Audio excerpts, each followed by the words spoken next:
All right, I just want to let you all know that I'm annoyed because I just recorded this part and it wouldn't save it, and so now I'm re-recording it. So you better be nice to me is all I have to say. All right, page 32. Some 50 miles below the interstation, we came upon a hut of reeds, an inclined and melancholy pole with the unrecognizable tatters of what had been a flag of some sort flying from it, and a neatly stacked woodpile. This was unexpected.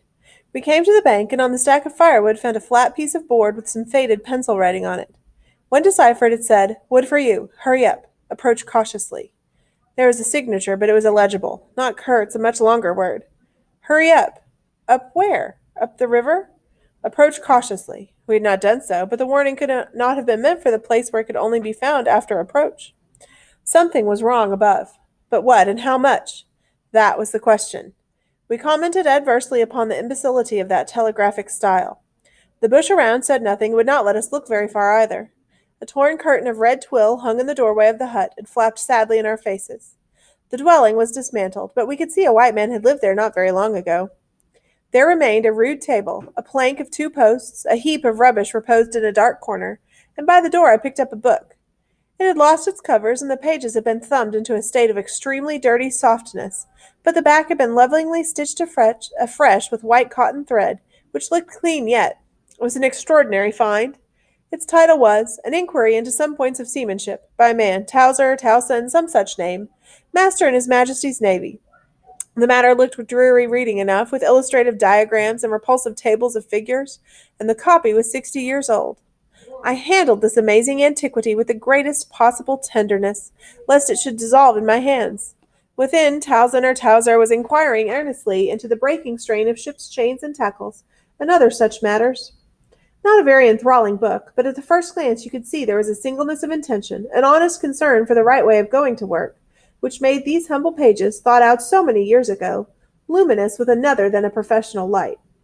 The simple old sailor, with his talk of chains and purchases, made me forget the jungle and the pilgrims in a delicious sensation of having come upon something unmistakably real. Such a book being there was wonderful enough, but still more astounding were the notes penciled in the margin and plainly referring to the text. I couldn't believe my eyes. They were in cipher. Yes, it looked like cipher. Fancy a man lugging with him a book of that description into this nowhere and studying it, and making notes, in cipher at that. It was an extravagant mystery.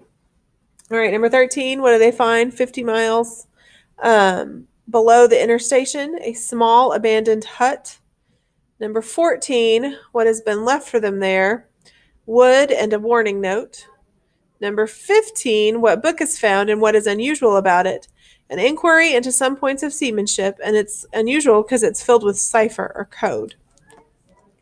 I had been dimly aware for some time of a worrying noise, and when I lifted my eyes I saw the woodpile was gone, and the manager, aided by all the pilgrims, was shouting at me from the riverside. I slipped the book into my pocket. I assure you, to leave off reading was like tearing myself away from the shelter of an old and solid friendship. I started the lame engines ahead. It must be this miserable traitor, this intruder, exclaimed the manager, looking back malevolently at the place we had left. He must be English, I said.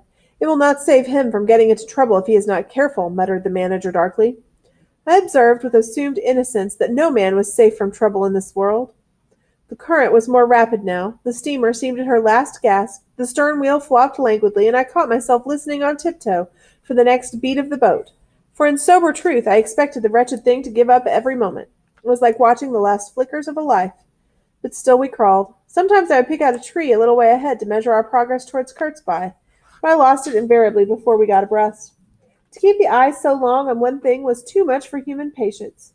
The manager displayed a beautiful resignation. I fretted and fumed and took to arguing with myself whether or no I would talk openly with Kurtz. But before I could come to any conclusion, it occurred to me that my speech or my silence, indeed any action of mine, would be a mere futility. What did it matter what anyone knew or ignored? What did it matter who was manager? One gets sometimes such a flash of insight. The essentials of this affair lay deep under the surface, beyond my reach and beyond my power of meddling. Toward the evening of the second day, we judged ourselves about 8 miles from Kurtz's station. I wanted to push on, but the manager looked grave and told me that the navigation up there was so dangerous that it would be advisable, the sun being very low already, to wait where we were till next morning. Moreover, he pointed out that if the warning to approach cautiously were to be followed, we must approach in daylight, not at dusk or in the dark. This was sensible enough. 8 miles meant nearly 3 hours steaming for us, and I could also see suspicious ripples at the upper end of the reach. Nevertheless, I was annoyed beyond expression at the delay, and most unreasonably too, since one night more could not matter much after so many months. As we had plenty of wood, and caution was the word, I brought up in the middle of the stream. The reach was narrow, straight, with high sides like a railway cutting. The dusk came gliding into it long before the sun had set. The current ran smooth and swift, but a dumb immobility sat on the banks. The living trees, lashed together by the creepers and every living bush of the undergrowth, might have been changed into stone, even to the slenderest twig, to the lightest leaf. It was not sleep. It seemed unnatural, like a state of trance. Not the faintest sound of any kind could be heard. You looked on amazed, and began to suspect yourself of being deaf. Then the night came suddenly and struck you blind as well. About 3 in the morning some large fish leaped, and the loud splash made me jump as though a gun had been fired. When the sun rose there was a white fog, very warm and clammy, more blinding than the night.